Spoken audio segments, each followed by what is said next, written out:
Hey guys, it's Brandon, aka B.Rich Beauty, aka your beauty best friend. Happy Wednesday, y'all!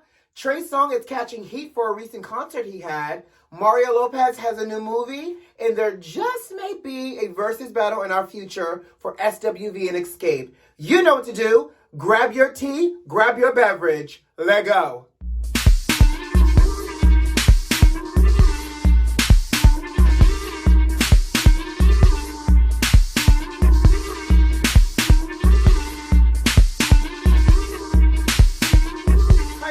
Going.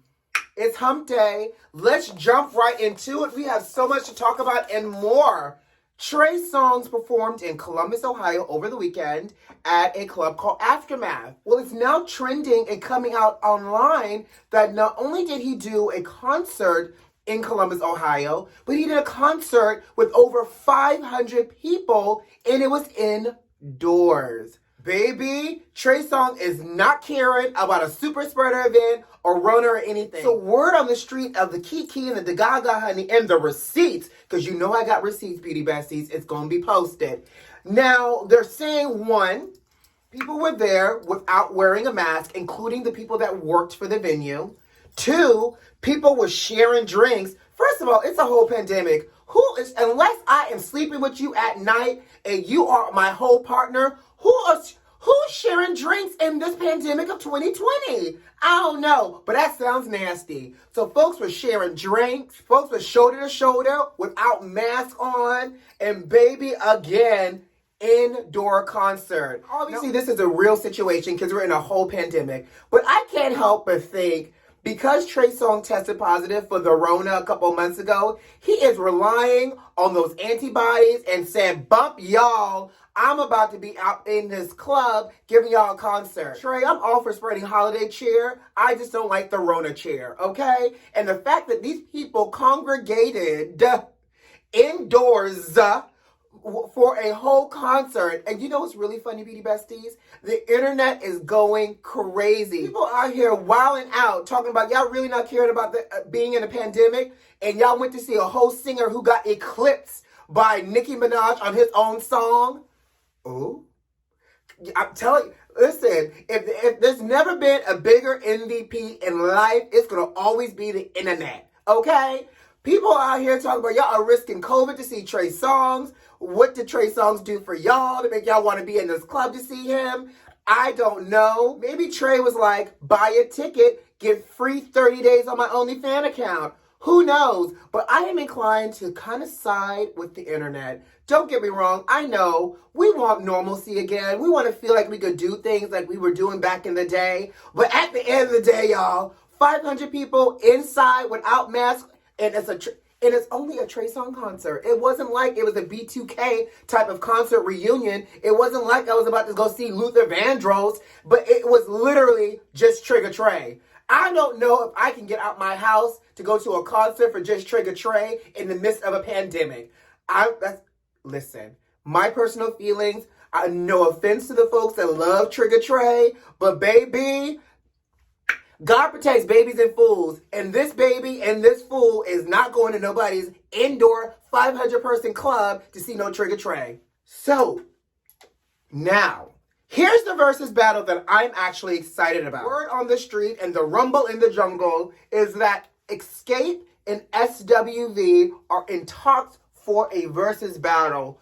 Please, someone, sign me up for this. In fact, can we, escalate this versus battle request all the way up to Swiss and Timberland now and spare us for wasting our brain cells for this Saturday for the Keisha Cole and the Ashanti versus battle? And y'all know, I'm talking a lot of mess, but I'm still tuning in for this versus battle with Ashanti and Keisha Cole's just so I can report back to y'all on Monday talking about it. However, I digress. SWV and XSCAPE, to me, are classic girl groups that actually made an impact for the culture.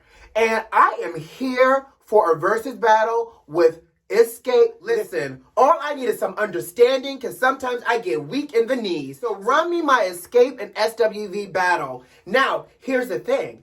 If they do get this versus battle, who do y'all have your money on? SWV or XSCAPE? And it's challenging because they're both so good, But I'm from the A. I have my money on the A-Town home team, which will be Escape. Mario Lopez got a new job. Do y'all watch Mario Lopez? I've always loved Mario Lopez. He will always be forever in my head. AC Slater. Obviously, you know, now he's a great commentator. He's gone on to actually have a very viable career. He works on Extra. He just did the reboot for Saved by the Bell, which is on Peacock, who I still need to log in, besties. I'm just saying. Anyways, Mario Lopez is starring in a new Lifetime movie. So this Lifetime movie specifically is presented by Lifetime and KFC. Apparently KFC, honey, is going into the movie business, but this will be a mini movie for Lifetime called A Recipe for Seduction. Yes, God. Recipe for Seduction is a movie involving Colonel Sanders and, I guess, seducing or being seduced by a rich, wealthy white woman, because Colonel Sanders is the chef for this family. Now, here's where I feel like 1 + 1 don't make sense, because Mario Lopez is from Mexican descent and Colonel Sanders was from Irish descent, meaning Mario Lopez is all the way Mexican and Colonel Sanders was all the way white. Say what now? How y'all got this Mexican man playing this white old man? Exactly. Not to mention, look at this visual. It doesn't even look right with Mario Lopez trying to even look like Colonel Sanders. First of all, Mario got body, yaddy, yaddy. When have we ever known Colonel Sanders to have a body? Except breasts, thighs, a wing, and a leg, right? So besides those body parts, Colonel Sanders never had any of that. So Mario Lopez is already a step up for the real Colonel Sanders. Second of all, I'm just trying to figure out how this Mexican man is playing this old white man, or a white man, period, in a semi-biopic. To me, I would feel some kind of way if they casted Nicole Kidman to play Harriet Tubman. Like, if Colonel Sanders was fictional and did not exist in real life, I wouldn't care. I'm all for inclusivity. I'd be like, sure, cast Colonel Sanders to be any color of the rainbow. Like, you know, a Disney character. Ariel, live action, is going to be played by a black girl. Ariel was a character. Ariel was fictional. But Colonel Sanders was the character personified by a real white man. And Mario Lopez is completely playing Colonel Sanders. Now, I say all of this, and I'm talking all this mess, but you know I will be tuning in for this Lifetime movie because I just need to see how good and or bad this is going to be. And I will gladly have my skinny popcorn and my glass and or bottle of wine, and I will watch this Recipe for Seduction, honey, and see Mario Lopez, honey, channel his inner Colonel Sanders. It's funny to me. I just can't wait to watch the movie. So let's shift gears real quick. Olivia Jade, the daughter of Lori Loughlin and Massimo Gianelli, you know, the daughter to the parents that paid for her to get into school with the whole admission scandal, and now they serving time in jail conservatively, right? Yeah, them. Olivia broke her silence, and she went on Red Table Talk with Jada, Willow, and Jada's mother, Adrienne, to talk about this whole scandal. So here's where I think it gets interesting based off of the clips that I've seen. So I'm going to go ahead and give you all the disclaimer. I haven't watched the entire interview. And, you know, honestly, beauty besties, I don't know if I really want to watch the entire interview. And, you know, I probably don't want to watch it, probably for the same reason Jada's mom probably didn't want to have the interview with Olivia. And she does. There's a clip where, you know, Jada's mom, Adrienne, says to Olivia, you know, I feel some kind of way even having to have the conversation with you and you being here essentially. And she says there's so much happening in the black community, she didn't say black, but she said in the community, obviously, you know, she's referring to the black community in 2020, that the fact that, you know, your family is going through what it's going through, it's an issue that I don't want to give my energy to, because at the end of the day, they may be serving their time, which, you know, they'll serve the 60 days. Lori's serving like 60. She'll be home by Christmas. Massimo's serving 5 months. He'll be home early spring. And essentially she was like, you know, they'll serve their time, they'll pay their fine, and then you will resume your way of living and your life and your lifestyle and your privilege. Where at the end of the day, if that was anybody of color, first of all, we would have been thrown under the jail. We would not have had the resources to even bail ourselves out, let alone be able to go back and resume normal life. And I think, from that piece, it's like there's so much other things happening in this world, especially as it impacts Black people. I don't know if I have the energy to give anything to your woe is me kind of cause. She goes, what, you're out of school right now? Okay. You've lost some endorsements? Okay. But at the end of the day, you still got your coinage and your family money, and you're going to be all right, sis. Folks out here struggling. And I can agree and understand everything that Adrienne is saying. Now, what I thought was interesting is because Olivia, being privileged, she's 21, so I'll give her that. She mentioned in the beginning that she didn't understand why everybody was so mad at what her parents did. Growing up in the bubble that she grew up in, it's not uncommon for parents to donate money to schools and things like that. And so she was completely unaware of why it was so bad. First of all, girl, I get you 21, and I know you live in a bubble, but your parents paid $500,000, $500,000 to get you and your sister into USC. Something about that doesn't seem right to you? Like, they should be donating for a booster club. They should be paying your tuition. But the fact that they coughed up that much money, they forged a resume that you didn't really work for. They took static photos of you rowing in your rowing in your gym on workout equipment to get you a part of the row team, and you didn't even row, sis. Like, none of that didn't add up to you to say something about this ain't right. Like, so for you to say that I don't understand why people were so upset, I guess it is a real example of privilege, because to me, I'm like, duh, heifer, this completely is wrong. And, I will say, I give her credit. She goes, I am the poster child of white privilege because I did not realize how bad it was. I can agree with her wholeheartedly right there, but she's speaking on it. She asked, even when, and I will say this, even when Adrienne started speaking with her, she said, I want to, because Adrienne said, do you know why we're upset? Why everybody's upset? And Olivia's response was, I think I do, but I want to hear it so I can continue to grow and learn. Now, don't get me wrong, sis also probably went through a good old PR crisis management training before she took this interview. But at the end of the day, it does seem like she came to the table genuinely open to talk about it. And I'm sure Jada's team spoke to her about potential questions and the fact that they may be asking hard things. So she was willing to take it, and she was willing to listen and be transparent. But child, unmitigated privilege of it all. Sis, you didn't think and understand why people was mad at your parents?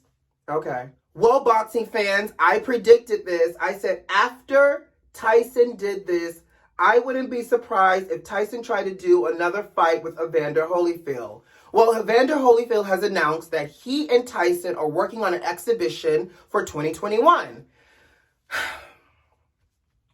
I am completely perplexed, bewitched, and bewildered. And I know this is all for charity.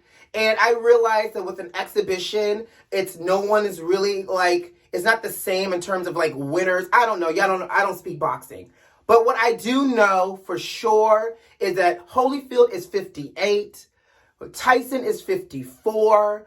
Why do these old, and I'm not trying to call nobody old, but why do these old men want to get back into the ring to take some punches to the body and face? Do you not know, Holyfield, you are 58?